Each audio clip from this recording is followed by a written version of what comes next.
Esse é o Ancapso e nós vamos falar agora sobre o Brigadeiro Batista Júnior, porque tem uma coisa muito estranha sobre ele. Vocês sabem, nos próprios depoimentos que tiveram lá com Alexandre de Moraes e coisa e tal, a gente viu que os outros comandantes todos falaram, o Batista Júnior, ele meio que se afastou do pessoal, não quiseram entrar em detalhe, mas dizer que tá ligado umas coisas aí, não sei o que lá. E lembra, ele foi o único que disse que o general Freire Gomes, né, o comandante do Exército, teria ameaçado dar ordem de prisão ao Bolsonaro caso ele assinasse aquela minuta, que estão chamando de minuta do golpe, mas ninguém sabe isso, ninguém viu essa minuta, ninguém sabe o que era o documento que eles estavam falando ali, né? Enfim, ele é o cara que confirma, ou seja, ele é o cara que está destoando da história, né? E agora surgiram algumas suspeitas que ele pode estar envolvido em corrupção. E aí, qual que é o problema dessa história? O problema dessa história é que o STF adora corruptos. Como eu já expliquei para vocês, aqui no Brasil, a elite aristocrática socialista de Brasília controla a galera na base da corrupção. O pessoal que é corrupto é fácil de controlar. Olha o Hugo Mota. O Hugo Mota eleito para presidente da Câmara, não porque é fácil de... O Hugo Mota vai fazer, vai acontecer, vai aprovar anistia, não sei o que lá.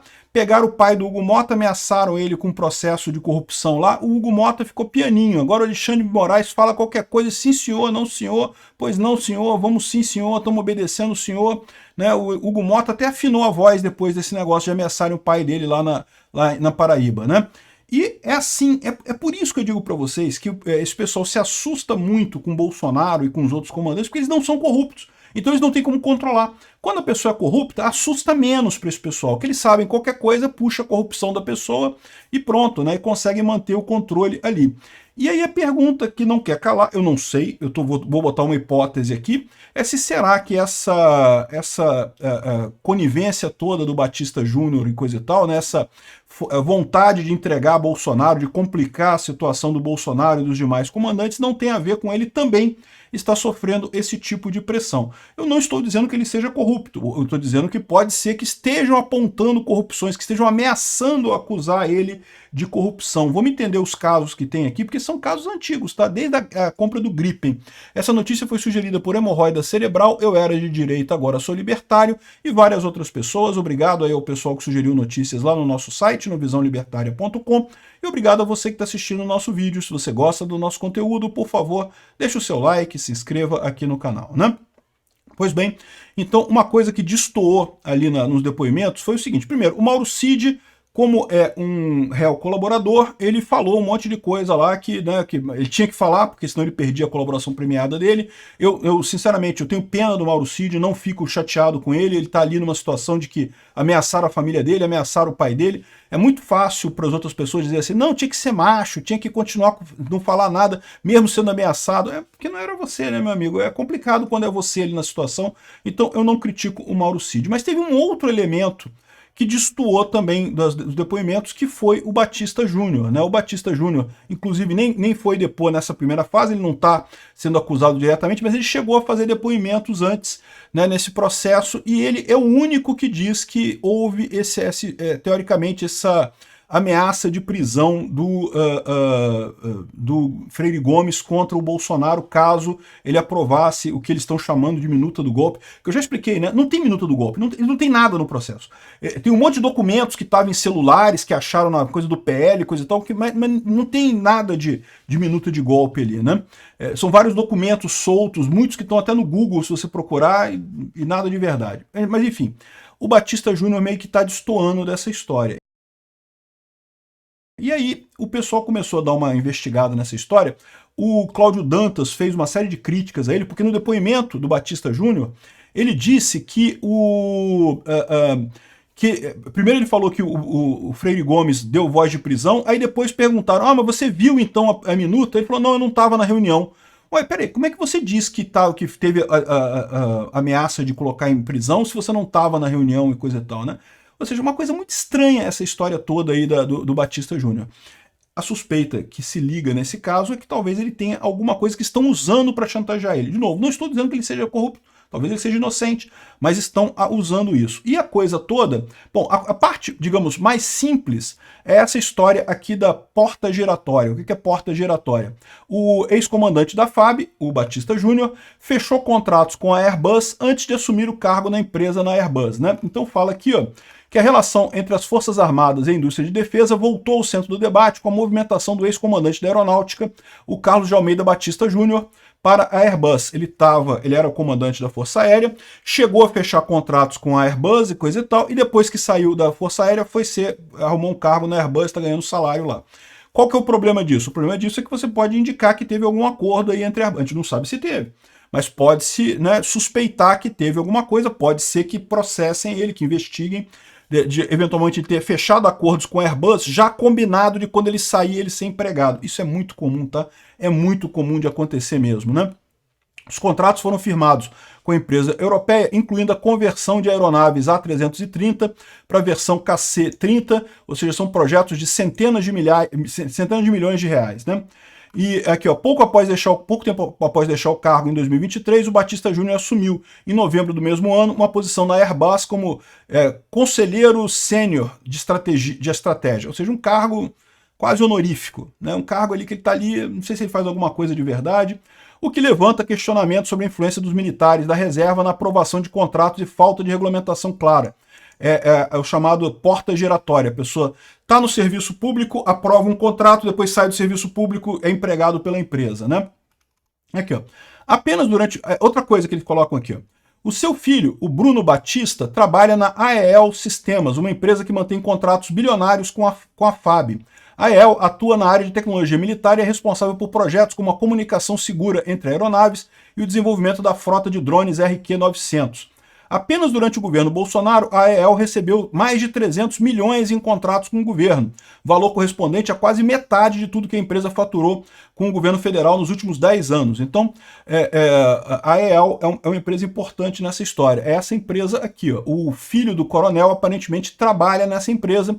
A gente não sabe se ele tem alguma posição de destaque lá dentro, se não tem nenhuma indicação de que tenha havido corrupção, mais uma vez, como eu digo, mas ele pode ser acusado de corrupção, podem acusar ele de ter aprovado esses projetos para beneficiar a AEL e, com isso, o filho dele, né? Mas não para por aí, não. Porque essa história é antiga aqui, ó. Se você pegar essa matéria de 2015, o comandante da Força Aérea era outro aqui, ó. O comandante da Força Aérea, nessa época, era o Saito. Ele chegou a ser desligado por conta dessa acusação de corrupção, tá? Então, o que aconteceu? Vocês lembram que durante o governo Lula foi feita a compra do Gripen, né? Do caça Gripen da Suécia. E é uma compra de milhões e milhões de dólares, também caríssimo isso daqui. E o Gripen, quando chegou... aqui o valor é 5,4 bilhões de dólares, dinheiro pra caramba no final das contas, né? E aí a aeronáutica exigiu que o Gripen viesse com um display wide, né? Um display grande. Ao invés de ser 3 displays menores, era um display grandão só que eles queriam no Gripen, né? Para que eles queriam isso? Não sei, não faz diferença. Inclusive, os pilotos do Gripen na Suécia não gostam desse tipo de display, porque se der defeito no display, você perde todas as informações ao mesmo tempo. Se você tem 3 displays menores, o risco de você perder todas as informações ao mesmo tempo é menor. Você pode perder um display e não perder os outros 2, né? Enfim, aqui, ó, diferente do modelo original que tem 3 visores, né? Mas enfim. E também exigiu um novo sistema de comunicação com encriptação e especificações de pressão interna do cockpit, não sei o que lá. E adivinha quem é a empresa que foi contratada pela Gripen para desenvolver essas alterações no projeto? Justamente a AEL, né? Então, a AEL Sistemas do Rio Grande do Sul é que estaria sendo contratada pela Gripen para implementar esse negócio. Lógico, né? Ou seja, a Gripen recebe do governo brasileiro, contrata a AEL para implementar esse negócio, e a AEL pode ser que tenha, não estou dizendo que tenha, aqui foi definido que tinha, tá? Foi denunciada, bateu no MPF. Esse caso aqui, da corrupção do Gripen, vocês lembram, continua sendo investigado nos Estados Unidos. Aqui no Brasil, eles encerraram o processo. Não, que não encontraram nada, não sei o que lá, é lógico, né? Tava pegando um monte de gente, um monte de roubalheira nisso daqui, encerraram o processo aqui no Brasil, mas continua sendo investigado lá nos Estados Unidos a corrupção aqui. E nessa época, o MPF estava envolvido, e justamente a suspeita é que o brigadeiro Saito, na época, que o brigadeiro Junichi Saito, que era o brigadeiro na época, o comandante da Força Aérea na época, poderia estar envolvido com esse negócio, estaria recebendo através dessa empresa. E se ele estava naquela época recebendo através dessa empresa, pode ser que a mesma coisa esteja acontecendo com o Batista Júnior. Não sei se está acontecendo, mas repara como é que você tem todos os elementos para alguém lá no STF virar para o Batista Júnior e falar, olha só, o negócio é o seguinte, o papo é o seguinte, a gente precisa condenar o Bolsonaro, a gente quer condenar o Bolsonaro, queremos condenar o Bolsonaro, precisamos de alguém que denuncie alguma coisa para o Bolsonaro ali, que faça alguma coisa ruim. Se você não quiser fazer isso, tudo bem, a gente vai reativar esse processo aqui da saída sua aqui, da EL e não sei o que lá, e vamos investigar esse troço aqui e vamos ver o que vai dar para você nisso daqui. Então, ou você entrega o resto da galera, ou então você vai responder por essa acusação aqui. De novo, não estou dizendo que ele tenha sido corrupto, que ele tenha feito corrupção. Eu estou dizendo que tem coisas no passado aqui que dão margem para que se abra um processo contra ele de corrupção. E esse é o tipo preferido de coisas que o STF e a elite aristocrática socialista de Brasília gosta de usar para pressionar pessoas lá em Brasília, né? Adoram corruptos. Por quê? Porque o corrupto é fácil. Você vai lá, acusa o cara de corrupção, o cara vai ter que voltar atrás, senão vai ser preso e coisa e tal. Então essa é a situação do Brigadeiro Batista Júnior. Será que foi isso que fez o Brigadeiro Batista Júnior mudar o depoimento dele, falar que ouviu esse negócio? Olha só, eu não sei. Eu não estava lá, não sei se foi verdade, se foi mentira, mas o que eu digo para vocês é o seguinte, não faz nem sentido essa história do comandante do Exército, da voz de prisão no presidente, por dois motivos muito claros. E aliás, dois motivos que até o advogado do Bolsonaro fez a pergunta para ele lá no depoimento para esclarecer esses pontos, e era um argumento que eu já tinha colocado nos meus vídeos aqui, né? Pô, tinha chance do comandante do Exército dar uma ordem de prisão no senhor para evitar um golpe, né? E o Bolsonaro respondeu, não, por quê? Primeiro porque tem a hierarquia. As Forças Armadas são muito focadas na hierarquia. O Bolsonaro é superior ao comandante do Exército. Não tem esse negócio da ordem de prisão, né?